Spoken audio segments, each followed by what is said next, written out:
Good afternoon. I hope this message finds you well. I have redrafted the trust of your Russian clients. The LLP is effectively see-through. Can you kindly make sure that this goes as quickly as possible? Hey, this is confidential. They would take their Bermuda company and redomesticate them. The driver's tax reason. Bye.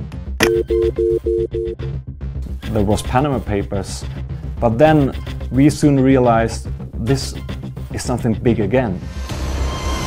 It's a leak of 2 offshore providers, Appleby and Asia City, and then it's a leak of several company registries of tax havens. The documents speak for themselves. They expose the offshore deals of more than 120 politicians and world leaders, from the Queen of England's investment in a company accused of preying on poor families to U.S. Commerce Secretary Wilbur Ross. I intend to be quite scrupulous about recusal on any topic where there's the slightest scintilla of doubt.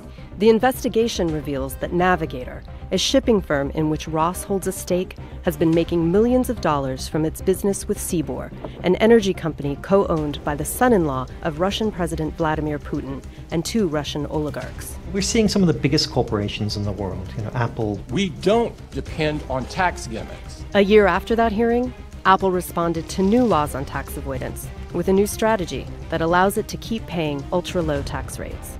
We're seeing the lengths that companies do go to avoid taxes. If for Nike it's the swoosh, for Facebook it's user base.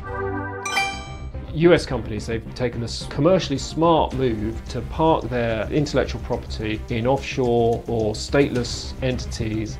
It tells you just how systemic over decades has been the process of establishing and using companies in secrecy jurisdictions. Secrecy that allows you to evade or avoid the regulations or the taxation in other jurisdictions. Glencore has again come under fire for its aggressive dodging of paying tax. New details emerge on Glencore, one of the world's largest commodity traders.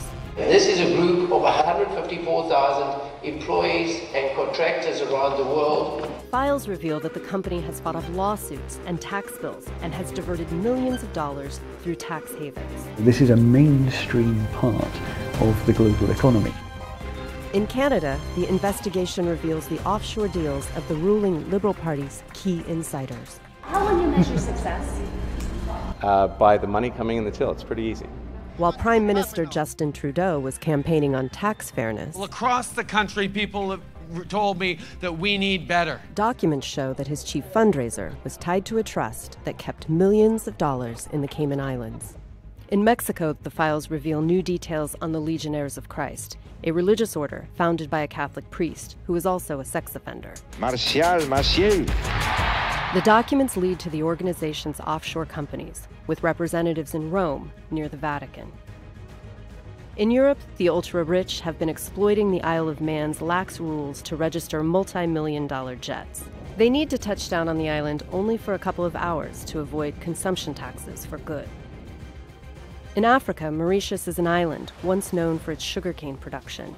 It is now a center for companies eager to profit from Africa's resources while paying as little as possible in taxes to the developing countries. In Asia, the files lead to the offshore holdings of Indonesian dictator Suharto's family, including his son Tommy, who was once convicted of corruption. We're seeing into about 1/5 of the most secret jurisdictions in the world, and the kinds of patterns that we saw with the Panama Papers are now being repeated. Trying to bring to the light that type of secrecy, that's what we need.